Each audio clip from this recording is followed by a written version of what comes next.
Hello students, आज हम पढ़ेंगे 4th क्लास का इंग्लिश का फर्स्ट चैप्टर जिसका नेम है एवरी क्रिएचर लाफ। क्रिएचर का मतलब है जीवित प्राणी। जितने भी संसार में पशु पक्षी हैं, जानवर हैं या इंसान हैं, वे सब क्या हैं? जीवित प्राणी। और जो पोइट है वो इस पोइम में यही कहना चाहता है कि जो जीवित प्राणी है वो चाहे पेड़ पौधे हों, पशु पक्षी हो, मनुष्य हो, सभी क्या हैं? हंसते हैं। चलो स्टार्ट करते हैं। Now start. When the green woods laugh with the voice of joy. जो हरे भरे जंगल हैं वे एक आनंदमयी मुस्कान के साथ हंसते हुए प्रतीत होते हैं। And the dimpling stream run laughing by. Stream होता है जो धाराएं होते हैं या छोटी छोटी नदी। लाफिंग का मतलब हंसना। तो जब ये धाराएं जंगल, उस हरे भरे जंगल में से होकर गुजरती हैं तो वे भी एक मुस्कान के साथ हंसती हुई प्रतीत होती हैं। ठीक है। When the air does laugh with our merry wit. और जो हवा है वो भी अपनी हरी भरी पत्तियों की सरसराहट के बीच एक मुस्कान के साथ हंसती हुई प्रतीत होती है। And green hills laugh with the noise of it. Green hills होता है जो हरे भरे पर्वत या पहाड़ होते हैं, और नॉइज का मतलब शोर करना या आवाज़ करना।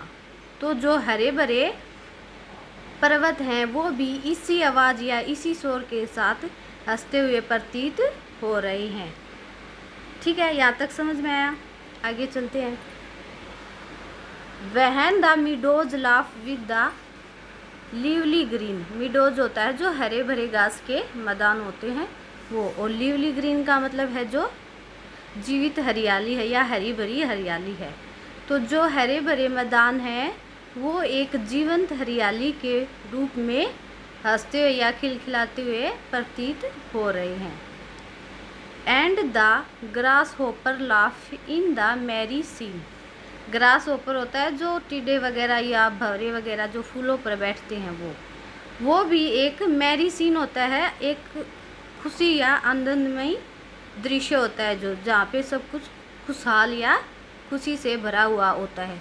तो जो टिड्डे या भंवरे होते हैं वो भी एक आनंदमयी या मुस्कान भरे दृश्य के साथ हंसते हुए नजर या प्रतीत हो रहे हैं। वहन मैरी एंड सुसान एंड इमली। और जो ये पोएम में दिखा रखी है पिक्चर में, ये लड़कियां हैं Mary, Susan and Emily, with their sweet round mouth sing ha ha हा। तो वे अपने छोटे छोटे गोल मटोल मुँह के, स्वीट मुँह मतलब प्यारा सा मुँह के साथ एक गीत गुनगुना रही है। क्या गुनगुना रही है? हा हा हा हा। यहाँ तक समझ में आया सभी को? आगे चलते हैं। When the painted birds laugh in the shade. Painted birds होते हैं जो रंग बिरंगे पक्षी होते हैं जो जंगल में होते हैं कई तरह के, और शेड होता है जो पेड़ों की छाया होती है। तो जो रंग बिरंगे पक्षी होते हैं वो क्या हैं? पेड़ों की टहनियों के बीच या पेड़ों की छाया के नीचे हंसते हुए प्रतीत हो रहे हैं। ठीक है। Where our table with cherries and nuts are spread. Cherries और नट्स होते हैं वो खाने की जो चीज़ें होती हैं, ड्राई फ्रूट। नट्स होते हैं ड्राई फ्रूट। सेपरेट का मतलब बिखेरना या फैला हुआ। तो मानो कि जो चेरीज और ड्राई फ्रूट हैं वो हमारी टेबल के ऊपर बिखरे हुए नज़र आ रहे हैं। Okay. Come live and B Mary and join me. मेरे पास आओ, एंड बी मैरी मतलब खुश होना, और खुश हो जाओ। एंड जॉइन मी मतलब मेरे साथ बैठ जाओ। ठीक है। To sing the sweet chorus of ha ha हा। और क्या करो? एक स्वीट चोरस का मतलब है यहाँ पे एक मधुर सा या मधुर आवाज़ में कोई गाना गाना। तो क्या करो? मेरे साथ एक स्वीट सा मधुर आवाज़ में एक गाना गुनगुनाओ। क्या? हा हा हा हा। ओके, यहाँ तक आई सबको समझ में?